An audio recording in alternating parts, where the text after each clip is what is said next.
Hello everyone, this is Pradeep Aryan and you are watching our channel Elite English Classes. तो आज के इस video से हम सीखने वाले हैं हाउ टू राइट लेटर्स, और जिसमें हम जानेंगे ऑर्डर प्लेसिंग लेटर्स। तो आज हम इस वीडियो में जानने वाले हैं ऑर्डर प्लेसिंग लेटर्स के बारे में कि किस प्रकार से ऑर्डर प्लेसिंग लेटर लिखे जाते हैं, क्या प्रोसीजर है उसका, किस तरीके से लिखना चाहिए, किन किन बातों का ध्यान रखना चाहिए, हर एक चीज को हम इसमें क्लियर करने वाले हैं। तो ये वीडियो आपको जरूर अच्छा लगने वाला है, इसीलिए आप पहले से ही वीडियो को लाइक कर दें, वीडियो को शेयर जरूर करें वीडियो को देखने के बाद, और जो नए व्यूअर्स हैं वो हमारे चैनल को सब्सक्राइब जरूर कर लें ताकि वीडियोस के रीसेंट नोटिफिकेशन आप तक समय पर पहुंचते रहें। इस चैनल पे आपको इंग्लिश से रिलेटेड सारी वीडियोस मिलती हैं। यदि कोई टॉपिक मैंने छोड़ दिया है तो मैं चाहता हूं कि आप उसको कमेंट जरूर करें, मुझे बताएं, और मैं पूरी कोशिश करूंगा उस टॉपिक को आपको क्लियर करने की। तो चलिए शुरू करते हैं।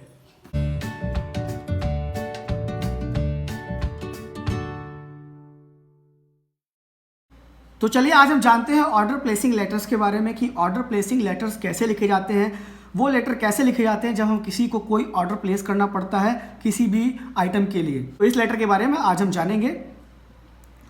तो सबसे पहले देख लेते हैं क्वेश्चन क्या कहता है और किस प्रकार के क्वेश्चन एग्जाम में आते हैं।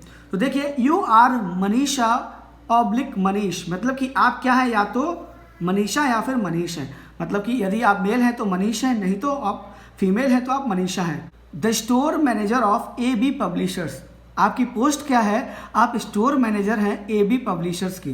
You would like to refill the stationery items for your company, और आपको करना क्या है कि आपकी कंपनी के जो स्टेशनरी आइटम्स हैं वो ख़त्म हो गए हैं, उनकी जगह पर आपको स्टेशनरी आइटम्स को रिफिल करना है, मतलब भरवाना है अपनी कंपनी के लिए। Write a letter placing order for the items you need to the sales team of Pragya stationers और retail store station in Awas Vikas Kanpur. तो आपको क्या करना है, क्योंकि आप स्टोर मैनेजर हैं तो आपकी जिम्मेदारी है इस पत्र को लिखने की। तो आपको एक पत्र लिखना है ऑर्डर प्लेस करने के लिए, ठीक, जो भी आपको आइटम्स चाहिए उन वस्तुओं से रिलेटेड। किसको लिखना है, सेल्स टीम को।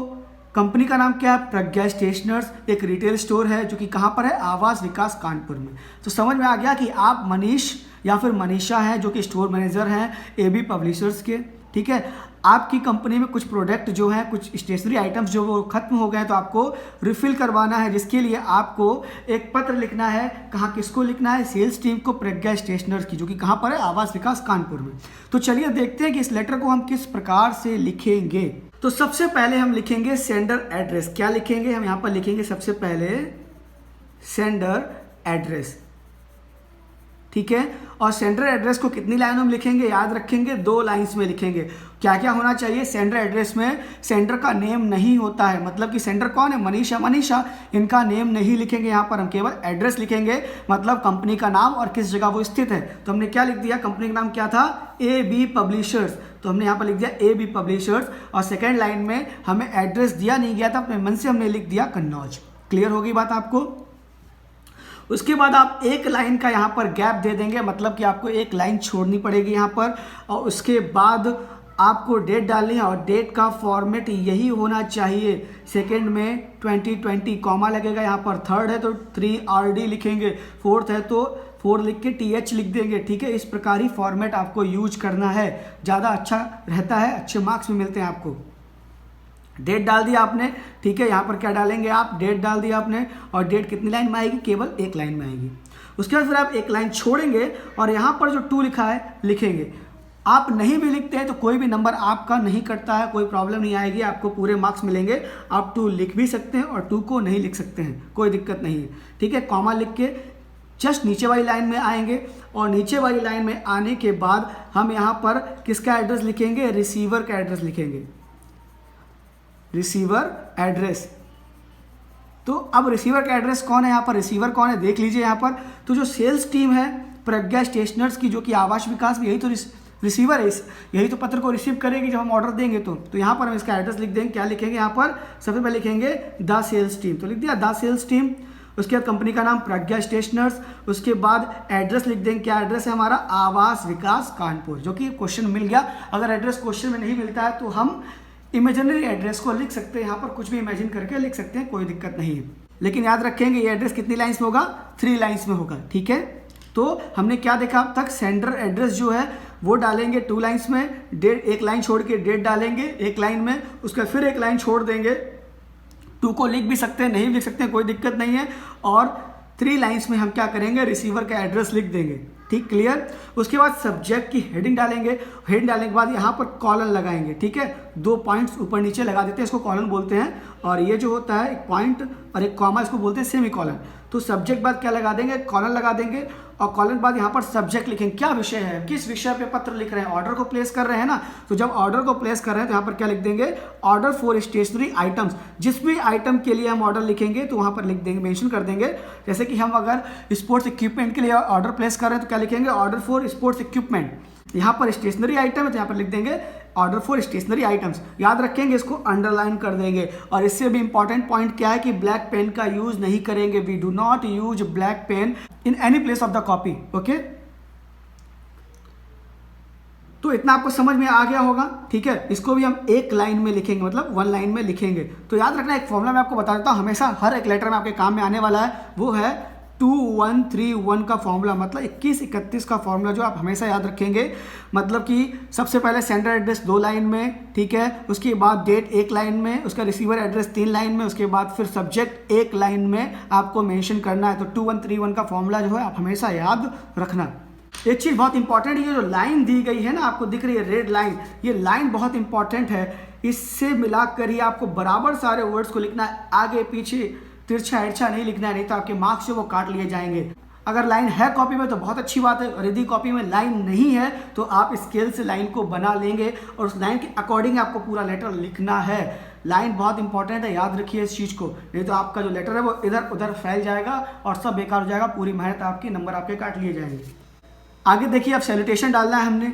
सैल्यूटेशन क्या होता है, मान लीजिए हम यहाँ पर लिखेंगे डियर सर, रिस्पेक्टेड सर भी लिख सकते हैं। ठीक है, अब डियर रिस्पेक्टेड में अंतर क्या होता है आपको पता है कि डियर का प्रयोग तब करेंगे जब एक जैसी पोस्ट वाले 2 व्यक्ति होंगे तो डियर का प्रयोग कर सकते हैं। लेकिन जब वहाँ पर एक जूनियर सीनियर को लेटर लिख रहा होगा या किसी सम्मानित व्यक्ति को लिख रहा होगा तो वहाँ पर हम रिस्पेक्टेड सर लिखेंगे। और एक प्रॉब्लम और बच्चों के बीच आती है कि कुछ बच्चे लिख देते हैं सर मैम।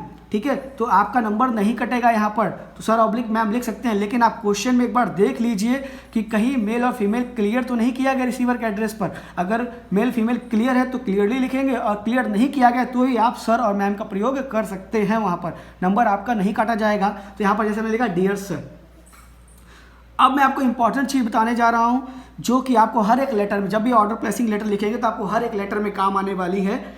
देख लीजिए, हर एक जगह यही लिखेंगे आप। सबसे पहले क्या लिखेंगे, please find below the order for office items required by our company. तो ऑफिस आइटम जगह जिस चीज़ का आइटम चाहिए होगा, होटल का आइटम चाहिए होगा होटल आइटम लिख सकते हैं, ऑफिस आइटम चाहिए तो ऑफिस आइटम लिख सकते हैं। तो यहाँ पर क्या लिखेंगे, please find below the order for office item required by our company. इस चीज़ को आपको लिखना ही लिखना है, खाली यहाँ पर ऑफिस आइटम जगह पर जो भी आपको आइटम चाहिए होंगे वो आप लिख सकते हैं। अब आपको क्या करना है, उन आइटम्स की एक लिस्ट बनानी है। तो आपको एक लाइन छोड़नी पड़ेगी और एक लाइन छोड़ने के बाद प्रॉपर नीटली आपको एक टेबल बनानी पड़ेगी और उसमें आपको सारे आइटम्स लिखने पड़ेंगे। तो देख लीजिए, हमने सबसे पहले पॉइंट्स बना लिए हैं। आप 1 2 3 4 5 भी लिख सकते हैं, स्टार भी बना सकते हैं, बुलेटिन पॉइंट भी इस प्रकार बना सकते हैं, कोई दिक्कत नहीं। बेसिकली सबसे अच्छा रहता है कि आप नंबर लिख दो 1 2 3 4। तो हमने नंबर लिख दिया और अपने आइटम्स के इधर क्या लिखेंगे, आइटम के नाम लिखेंगे, इधर क्या लिखेंगे, क्वांटिटी लिख देंगे।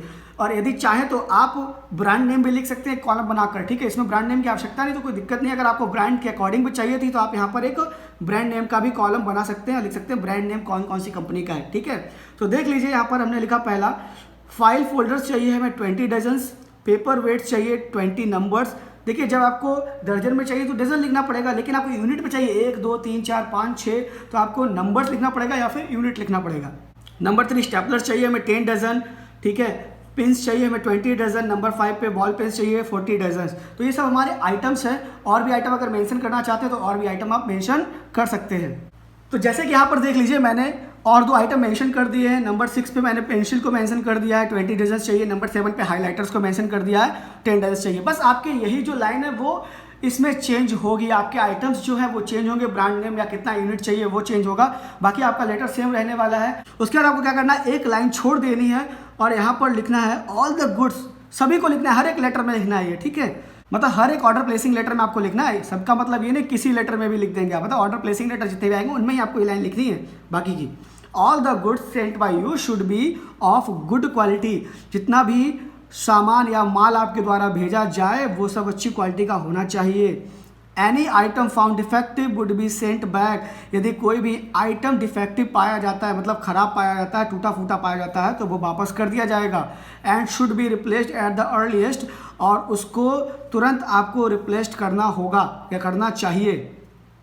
एक लाइन छोड़ेंगे, फिर ये लाइन लिखेंगे, the mentioned goods should reach us in 10 days time. मतलब टाइम दे देंगे कितने टाइम में आपको वो चाहिए, मतलब जो भी ऊपर की सामग्री लिखी गई है वो सब 10 दिनों में पहुंच जानी चाहिए, या 15 दिनों में, 20 दिनों, जितना आपको चाहिए। 2 दिनों में तो 2 दिन डाल सकते हैं यहाँ पर। उसके बाद आपको पेमेंट मेथड लिखना है। The payment for the same would be sent by cheque as soon as we receive the invoice. जो आपका भुगतान है, जो भी वस्तु मैं आपसे खरीद रहा हूँ उन सबका वो भुगतान है, वो आपको चेक के माध्यम से किया जाएगा जैसे ही हमें इनवॉइस प्राप्त होती है। इनवॉइस का मतलब होता है रसीद। जैसे ही हमें रसीद प्राप्त होती है वैसे ही आपका पेमेंट भी कर दिया जाएगा। यहाँ पर लिखा है चेक के माध्यम से, आप कैश के माध्यम से भी कर सकते हैं, कोई दिक्कत नहीं है। क्लियर होगी बात आपको। उसके बाद बिना लाइन छोड़े यहाँ पर लिखेंगे थैंकिंग यू, और थैंकिंग यू के स्थान पर लिख सकते हैं हम it will be kind of you. क्या लिख सकते हैं? It will be kind of you. ये भी यहाँ पर हम लिख सकते हैं, कोई दिक्कत नहीं, लेकिन याद रखेंगे यहाँ पर लाइन नहीं छोड़ेंगे, चाहे थैंकिंग यू लिख दें और चाहे it will be kind of you लिख दें। उसके बाद हमें एक लाइन छोड़नी है और यहाँ पर लिखना योर्स ट्रूली। याद रखेंगे योर नहीं लिखेंगे, योर्स होता है YOURS, और ट्रूली की स्पेलिंग होती है TRULY। कुछ बच्चे लिख देते हैं TRUELY, तो आपके नंबर काट लिए जाएगा, वो वहाँ पर गलत हो जाएगा, तो स्पेलिंग याद रखें। योर सिंसियरली भी लिख सकते हैं। उसके बाद आप अपना नाम लिख दें। यदि आप मेल हैं तो आपने मनीष को पिक कर लीजिए वहाँ पर, मतलब मेल जो नेम उसको पिक कर लीजिए, और यदि आप फीमेल हैं तो जैसे वहाँ पर मनीषा भी नाम दिया गया था तो यहाँ पर हम मनीषा को भी पिक कर लेंगे। क्लियर होगी बात? तो लेकिन लिखना एक ही है आपको, मनीष या मनीषा। यदि मान लीजिए लेटर में केवल मनीष दिया है और कोई लड़की इसको सॉल्व कर रही है तो वो मनीष ही लिखेगी केवल, उस समय वो मनीषा नहीं लिख पाएगी, ठीक है, उसको नहीं लिखना पड़ेगा। तो क्लियर होगी बात आपको। ऑर्डर प्लेसिंग लेटर कैसे लिखा जाता है एक बार फिर से समझ लीजिए। इसके लिए सबसे पहले हमें क्या करना पड़ेगा, 2 लाइन्स में सेंडर एड्रेस लिखेंगे, एक लाइन छोड़कर फिर डेट डाल देंगे, डेट का फॉर्मेट आपको पता ही है, फिर एक लाइन छोड़ेंगे, 2 लिखेंगे, नहीं लिखेंगे कोई फर्क नहीं पड़ता, और उसके बाद 3 लाइन्स में हम रिसीवर का एड्रेस लिख देंगे, और कहाँ से देख लेंगे उस एड्रेस को, क्वेश्चन में से देख लेंगे, ठीक है। फिर सब्जेक्ट लिखेंगे, कॉलन लगाना बहुत इंपॉर्टेंट, कॉलन लगाएंगे और सब्जेक्ट लिख देंगे कि किस चीज़ के लिए ऑर्डर प्लेस कर रहे हैं, अंडरलाइन कर देंगे, ब्लैक पेन से नहीं करेंगे, ब्लू पेन से करेंगे। उसके बाद सैल्यूटेशन डालेंगे, डियर सर, ठीक है, ये सैल्यूटेशन डाल देंगे। उसके बाद जो भी आपको मैंने बताया था वैसा आपको करना है। यहाँ पर बताना है किन आइटम्स को, देख लीजिए कौन कौन से मैं आइटम बताने वाला हूँ आपको, और यहाँ पर आपको उन आइटम्स के नंबर्स को लिख देना है। उसके बाद आपको पूरे आइटम्स कंप्लीट करके लिख देने हैं, अच्छे से लिखने हैं, क्लियरली लिखने हैं, नीट एंड क्लीन लिखने हैं। उसके बाद आपको बताना है कि जो भी वस्तुएं हैं वो अच्छी सिचुएशन में होनी चाहिए, अगर नहीं होती तो वापस कर दी जाएंगी और इतने दिनों के अंदर ही हमारे पास पहुंचनी चाहिए। उसके बाद लास्ट में हमने क्या लिखा कि आपका जो पेमेंट है वो जैसे ही हमारे पास आपकी रसीद पहुंचेगी कर दिया जाएगा, चेक के माध्यम से या फिर कैश के माध्यम से। बिना लाइन छोड़े थैंकिंग यू लिखेंगे, ठीक है, या फिर it will be kind of you लिखेंगे, फिर एक लाइन छोड़ देंगे, योर्स ट्रूली लिखेंगे, अपना नाम लिख देंगे जो भी आपको क्वेश्चन में दिया गया है।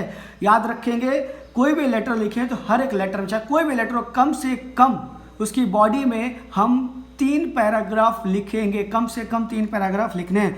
3 से 4 कर सकते हैं लेकिन 2 नहीं करेंगे, ठीक है, याद रखना कम से कम 3 पैराग्राफ तो लिखने ही पड़ेंगे। सो आई होप दैट आपको ये वीडियो अच्छा लगा होगा, आपको वीडियो समझ में आया होगा। मैंने अपनी तरफ से पूरी कोशिश की आपको अच्छे समझाने के लिए। अगर फिर भी आपको कोई प्रॉब्लम हो तो आप एक बार कमेंट जरूर करें, मैं जो भी प्रॉब्लम उनको और एक बार आपको क्लियर कर दूंगा। बाकी लेटर्स पे भी वीडियो जरूर बनाऊंगा, बस आप वीडियो को प्यार देते रहिए, बने रहिए हमारे साथ एलाइट इंग्लिश क्लासेस साथ। Thank you very much, have a nice day, जय हिंद, जय भारत।